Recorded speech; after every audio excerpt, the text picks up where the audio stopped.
Kali ini kita masih membahas bab pencernaan, yaitu pada materi pencernaan pada hewan ruminansia. Oke, disimak baik-baik ya.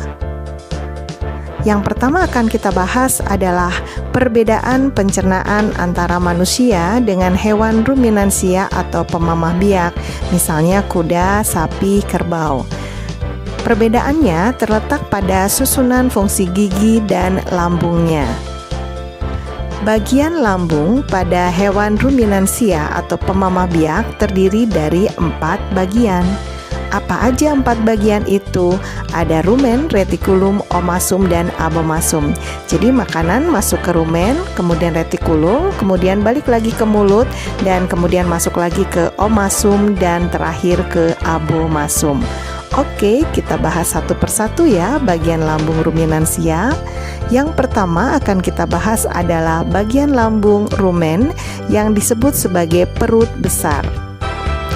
Makanan yang masuk dari mulut akan ditampung di bagian ini, bagian rumen, dan kemudian akan dimuntahkan lagi kembali ke mulut.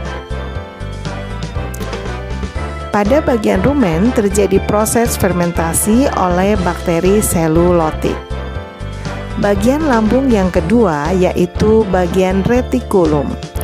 Retikulum disebut juga perut jala. Di retikulum terjadi fermentasi oleh mikroorganisme selulotik. Kemudian setelah kembali ke mulut dan masuk lagi ke bagian lambung yaitu pada bagian omasum, disebut sebagai perut kitab. Pada bagian omasum terjadi pengadukan makanan secara mekanik dan penyerapan garam mineral.